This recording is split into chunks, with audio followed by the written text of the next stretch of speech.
Kommunen är väl rustade för att avveckla. Nu måste de vända på det här och faktiskt rusta sig för att utveckla. Och det är många kommuner nu som står i kö för att bygga det här, och de som gör det först, det är de som kommer att knyta till sig företagen. Om vi inte får till den här ändringen så kommer vi lägga ner fler skolor. Ska vi kunna ha den verksamheten vi har idag och kanske till och med utöka, då måste någonting ändras.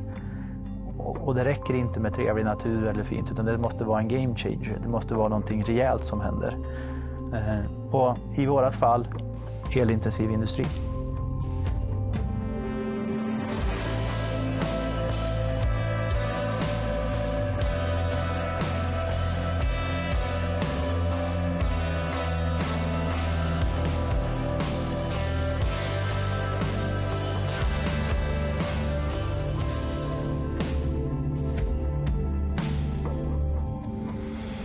Ånge.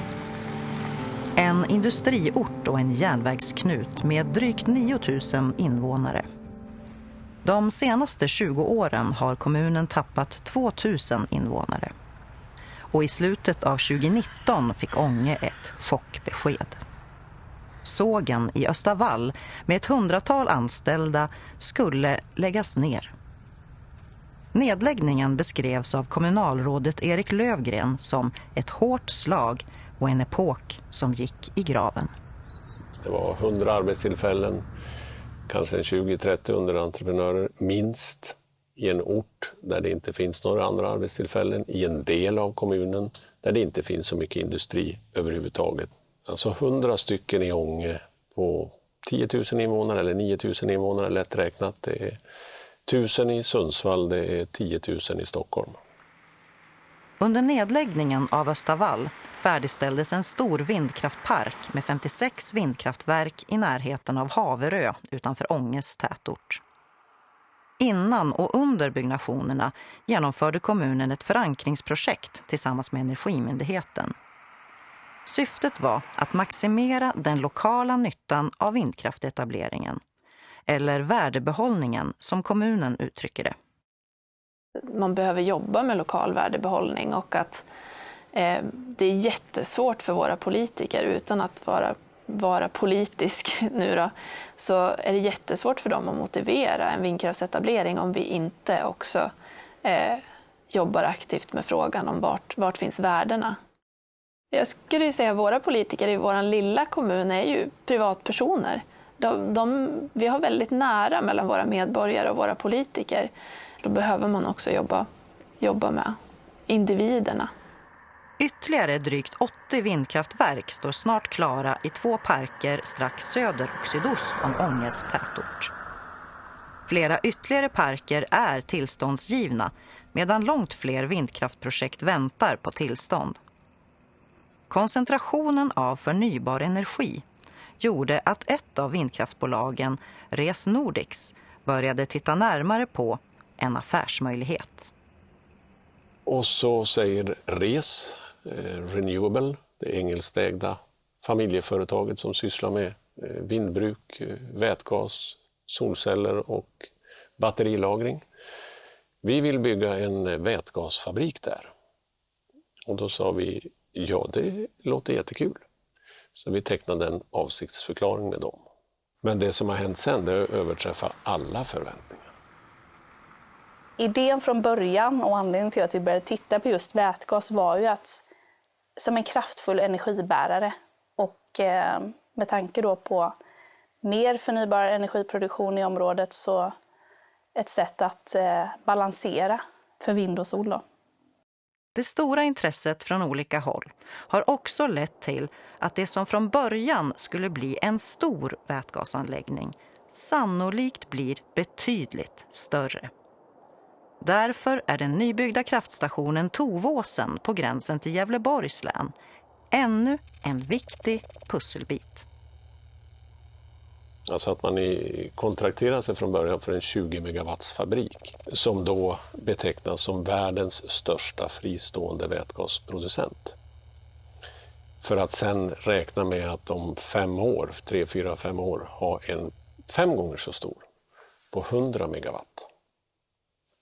Till att idag prata om att man ska koppla in 750 megawatt från Tovåsen-klustret och av dem använda bortåt 450 megawatt för vätgas. Det är så enormt så det är svårt att fatta egentligen.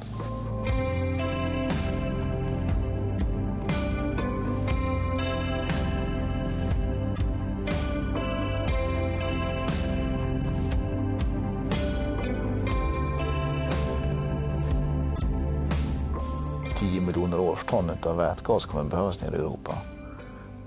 Och den första lilla vätgasfabriken som man tittar på här i Alby, den är på 20 megawatt och den ger 8 ton per dygn. När man då ser förutsättningar för fortsättningen och kan få in kraften från Tovåsens stamnätstation, då kan vi få ända upp till 750 megawatt in på sajt.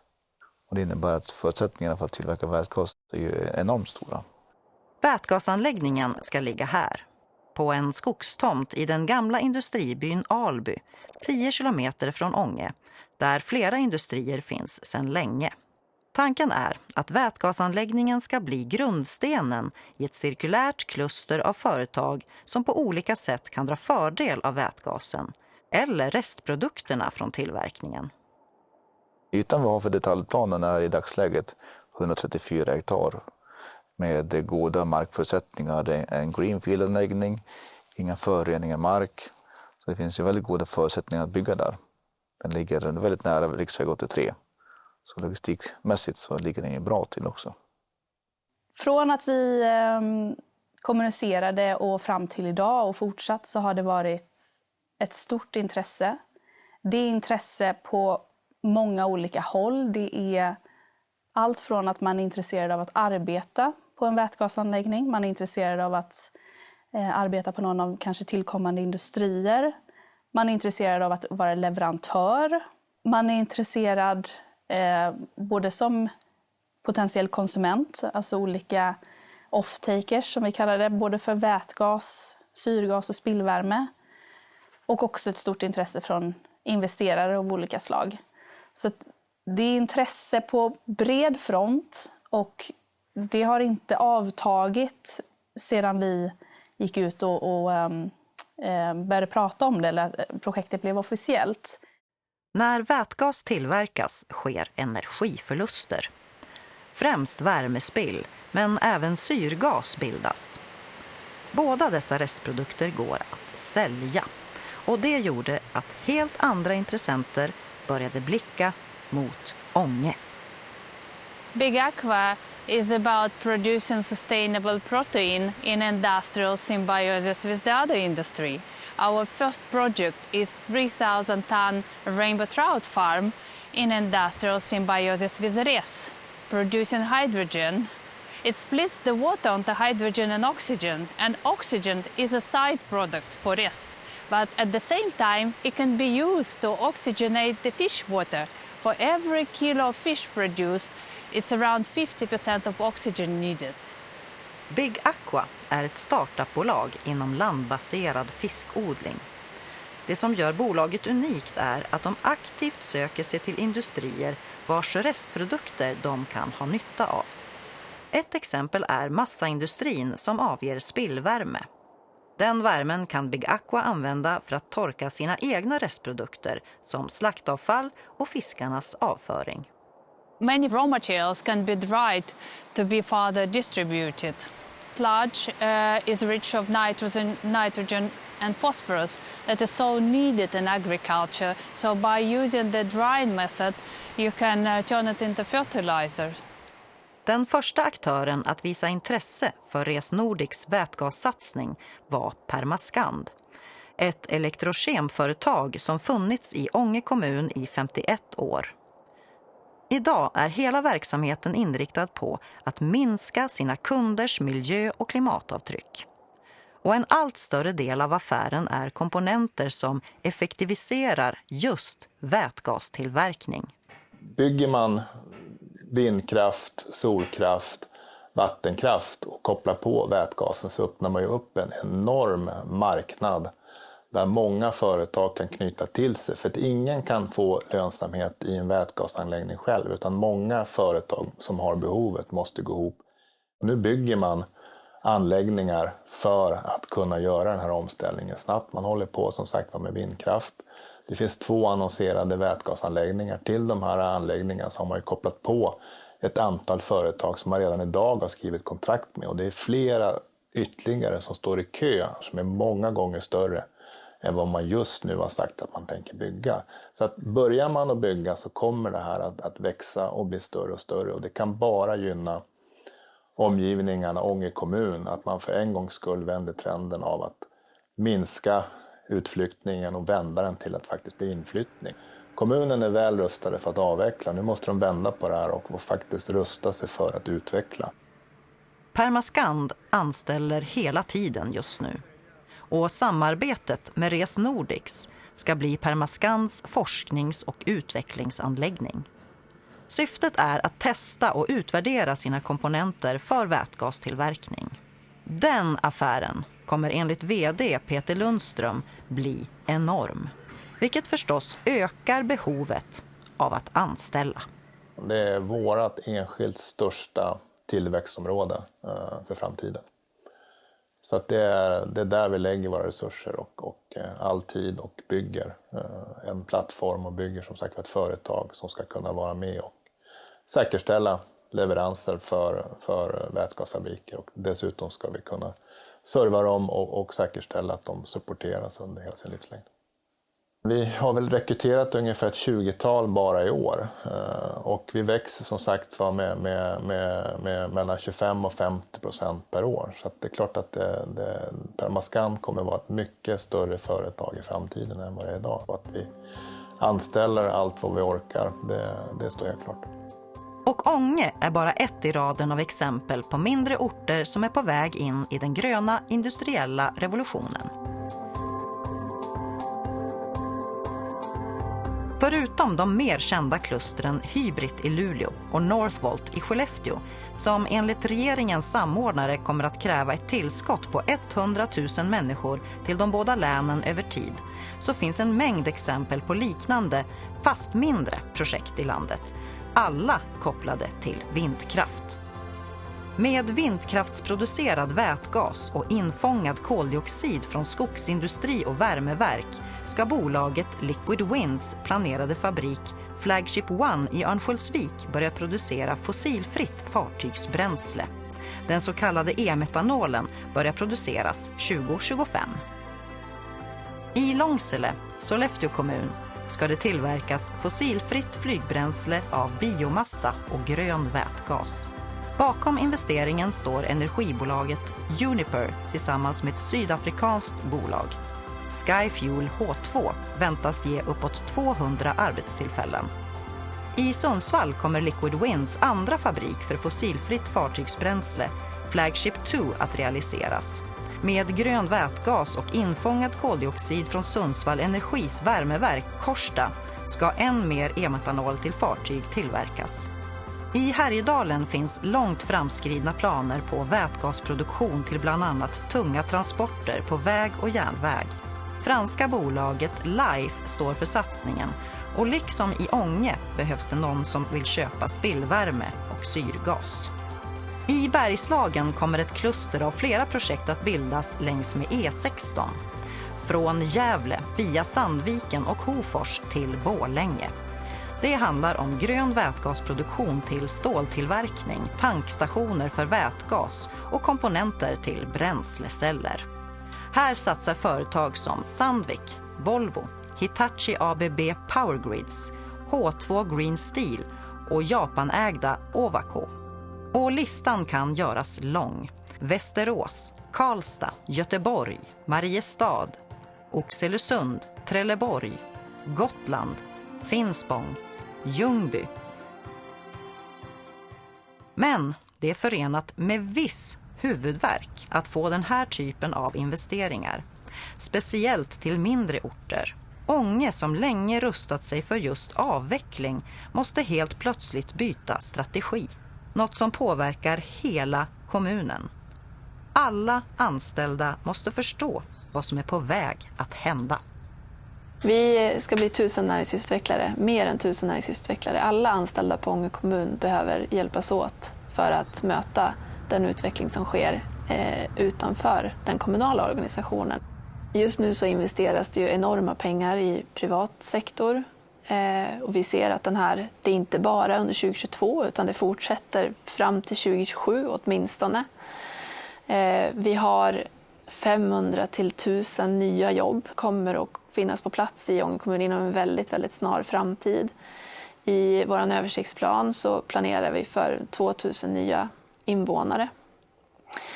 Och alla de här faktorerna gör att vår verksamhet kommer att påverkas.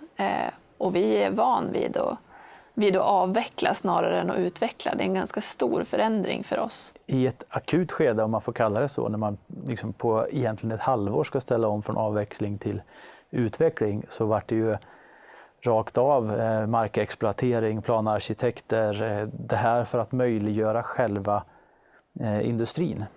Det hade vi inte, utan de har liksom på något sätt slutat med naturlig avgång, de som har jobbat med det här, för vi har inte utvecklat något nytt i Ånge, åtminstone sedan 80-talet. Det har inte funnits anledning att anställa de personerna.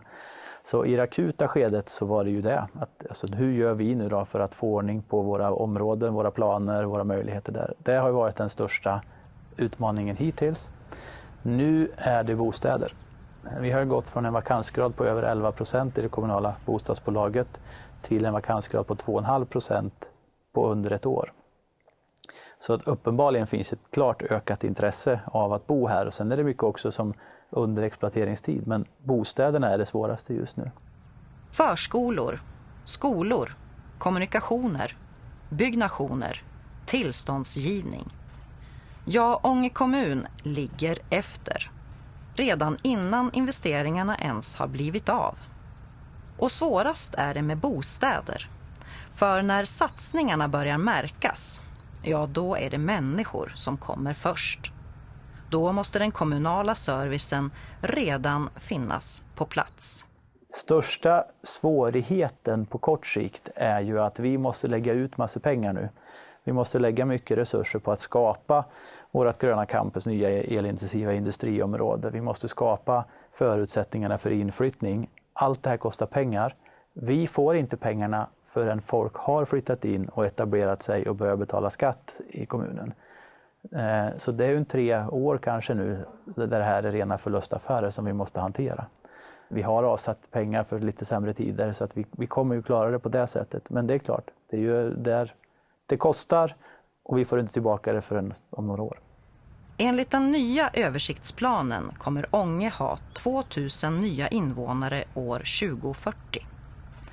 Därför behöver kommunen tänka kreativt kring rekrytering av stora yrkesgrupper som lärare, förskolepersonal och vårdbiträden. Där jobbar vi ihop med företagen för att få kontakt så att om Permascan anställer en doktorerad ingenjör och hon har en man som är förskollärare så ska ju han givetvis få jobb hos oss. Och där har vi sagt en policy att vi behöver inte ha tjänsten nu. Men kommer en person som flyttar in med en kompetens som vi vet att vi behöver inom kommunen så ska de anställas.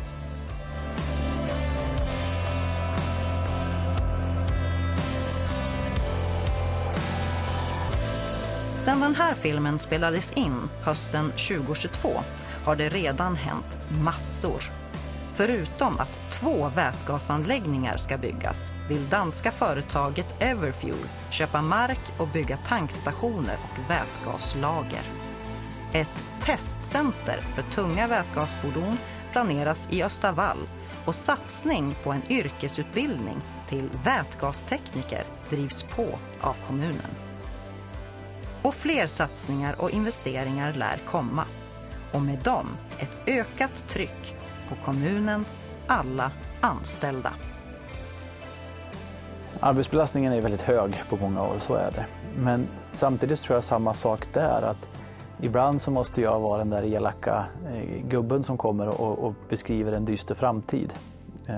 För att det är lika viktigt som att beskriva hur fantastisk den här satsningen är, så ska vi hela tiden komma ihåg alternativet. Och alternativet är fortsatt avveckling. Och jag tror inte det finns någon i min organisation som tycker att det är jättekul att fortsätta att lägga ner verksamheter. Utan kan det här leda till en utveckling där man kan få göra nya saker, då orkar man jobba lite hårdare ett tag.